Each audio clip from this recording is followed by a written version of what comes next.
Everyone, welcome back to Sandhya's vlog. ನಾನು ಇವತ್ತಿನ ವಿಡಿಯೋದಲ್ಲಿ ನಿಮಗೆಲ್ಲ ಒಂದು quick and restaurant style dal rice ಯಾವ ರೀತಿ ಮಾಡೋದು ಅಂತ ಹೇಳ್ಕೊಡ್ತಾಯಿದ್ದೀನಿ. ನೋಡೋಣ ಬನ್ನಿ. ತುಂಬಾ ಸಿಂಪಲಾಗಿ ಮಾಡ್ಕೊಬೋದು ಮತ್ತು ಸೇಮ್ ರೆಸ್ಟೋರೆಂಟ್ ಸ್ಟೈಲ್ ಥರನೇ ಇತ್ತು ಅಂತ ಹೇಳ್ಬೋದು. ಮೊದಲು ನಾನು ಈ ಗ್ಲಾಸಲ್ಲಿ ಮೆಷರ್ಮೆಂಟ್ ಹೇಳ್ತಿದ್ದೀನಿ. ಅರ್ಧ ಗ್ಲಾಸಷ್ಟು ತೊಗರಿಬೇಳೆ ತೊಗೊಂಡಿದ್ದೀನಿ, ಒಂದು ಇಡಿಯಷ್ಟು ಹೆಸರುಬೇಳೆ ತೊಗೊಂಡಿದ್ದೀನಿ. ನಿಮಗೆ ಹೆಸರುಬೇಳೆ ಇಷ್ಟ ಇಲ್ಲ ಅಂತಂದರೆ ಬರೀ ತೊಗರಿಬೇಳೆ ಅಲ್ಲೇ ಮಾಡ್ಕೋಬೋದು. ಒಂದು ಗ್ಲಾಸಷ್ಟು ಅಕ್ಕಿ ತೊಗೊಂಡಿದ್ದೀನಿ ಅಂದರೆ 1 ಗ್ಲಾಸ್ ಅಕ್ಕಿ, 3/4 ಗ್ಲಾಸ್ ತೊಗರಿಬೇಳೆ, 1/4 ಗ್ಲಾಸ್ ಹೆಸರುಬೇಳೆ ಈ ರೀತಿ ಹಾಕ್ಕೊಂಡಿದ್ದೀನಿ. ಇದನ್ನು ನೀರು ಹಾಕಿ ಕ್ಲೀನಾಗೆ ವಾಶ್ ಮಾಡಿ ಸೈಡಲ್ಲಿ ಇಟ್ಕೊಂಡು ಈಗ ಒಗ್ಗರಣೆ ಹಾಕ್ಕೊಳ್ಳೋಕ್ಕೆ ಎಣ್ಣೆ ಇಟ್ಕೊಂಡಿದ್ದೀನಿ. ಎಣ್ಣೆ ಮತ್ತು ತುಪ್ಪ ಕೂಡ ಹಾಕ್ಕೊಬೇಕು, ಟೇಸ್ಟ್ ಚೆನ್ನಾಗಿರುತ್ತೆ ಅಂದ್ಬಿಟ್ಟು ತುಪ್ಪ ಕೂಡ ಹಾಕ್ಕೊತಾ ಇದ್ದೀನಿ. ನಾನು ನಂದಿನಿ ತುಪ್ಪನ ಯೂಸ್ ಮಾಡ್ತಿರೋದು. ಸೊ ಇದನ್ನು ಸ್ವಲ್ಪ ಕರ್ಗಾಗಿ ಬಿಟ್ಬಿಟ್ಟು ಇದಕ್ಕೆ ಒಗ್ಗರಣೆ ಹಾಕ್ಕೊಳ್ಳೋಕ್ಕೆ ತುಂಬ ಈಸಿಯಾಗಿ ಮಸಾಲ ಏನು ಇಲ್ದಿರ ಲೈಟಾಗೆ ತಿನ್ಬೋದು, ಚೆನ್ನಾಗಿರುತ್ತೆ. ನಿಮಗೆ ಇದು ಆಪ್ಷನಲ್, ಸಾಸಿವೆ ಬೇಕಿದ್ದರೆ ಹಾಕ್ಕೋಬೋದು. ನಾರ್ತ್ ಇಂಡಿಯನ್ ಡಿಶಸಲ್ಲಿ ಸಾಸಿವೆ ಹಾಕಲ್ಲ, ಬಟ್ ನಾನು ಸ್ವಲ್ಪ ಹಾಕಿದೆ. ಮತ್ತು ಕರಿಬೇವು 2 ಹಸಿಮೆಣ್ಸಿನ್ಕಾಯಿ ಹಾಕಿದ್ದೀನಿ, ಮತ್ತು ಸ್ವಲ್ಪ ಜೀರಿಗೆ ಹಾಕಿದ್ದೀನಿ.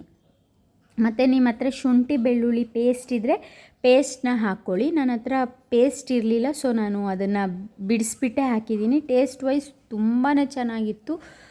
ನೀವು ಕೂಡ ಮನೇಲಿ ಟ್ರೈ ಮಾಡಿ, ಬೇಕಾದರೆ ನಾನು ಕಮೆಂಟ್ ಬಾಕ್ಸಲ್ಲಿ ಕಮೆಂಟ್ ಮಾಡಿ ಯಾವ ರೀತಿ ಬಂದಿತ್ತು ಅಂತ.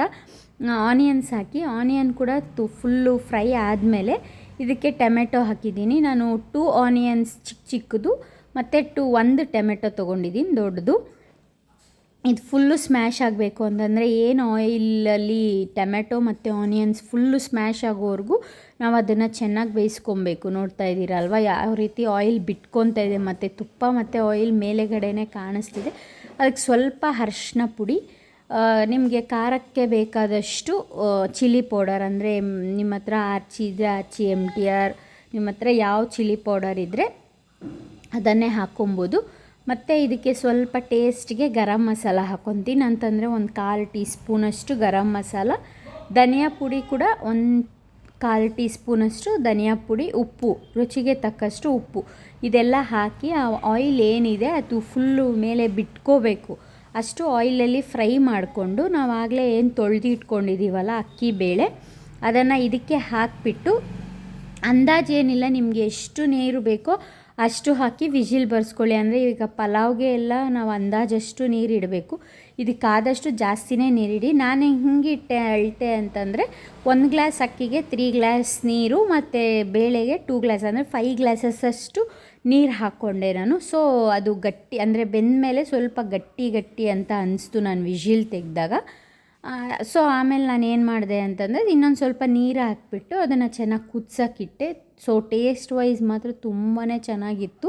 ನೀವು ಈ ರೀತಿ ಬೇಕಾದರೂ ಮಾಡ್ಬೋದು, ಅಂದರೆ ಗಟ್ಟಿ ಆದಮೇಲೆ ಅದನ್ನು ನೀರು ಹಾಕಿ ಕೂಡ ಕೂಗಿಸ್ಕೋಬೋದು. ಕೂಗಿಸ್ಕೋಬೇಡಿ, ನೋಡಿ ಈ ಥರ ಆಗಿತ್ತು. ಇದಕ್ಕೆ ನಾನು ಇನ್ನೊಂದು 2 ಗ್ಲಾಸಸ್ ಆಫ್ ವಾಟರ್ ಎಕ್ಸ್ಟ್ರಾ ಹಾಕ್ಕೊಂಡೆ ಮತ್ತು ಕುದಿಸೋಕ್ಕಿಟ್ಟೆ. ತುಂಬಾ ಟೇಸ್ಟ್ ಚೆನ್ನಾಗಿತ್ತು. ನಾನು ಪದೇ ಹೇಳ್ತಾ ಇದ್ದೀನಿ ಅಂತಂದಮೇಲೆ ನಿಮಗೆ ಗೊತ್ತಾಗುತ್ತೆ ಅದು ಯಾವ ರೀತಿ ಇತ್ತು ಅಂದ್ಬಿಟ್ಟು. ಮೇಲೆಗಡೆ ಸ್ವಲ್ಪ ಗಾರ್ನಿಷ್ಗೆ ಕೊತ್ತಂಬರಿ ಹಾಕಿಬಿಟ್ಟು, ನಿಮಗೆ ಇಷ್ಟ ಇದ್ದರೆ ಇನ್ನು ಸ್ವಲ್ಪ ತುಪ್ಪ ಹಾಕ್ಕೊಳ್ಳಿ ಮೇಲೆ, ಇಲ್ಲ ಅಂತಂದರೆ ಹಾಗೆ ಸರ್ವ್ ಮಾಡ್ಕೊಳ್ಳಿ.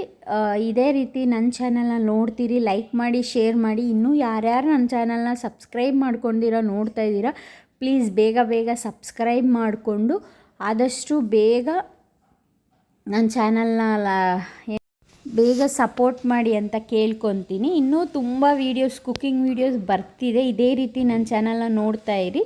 Thank you.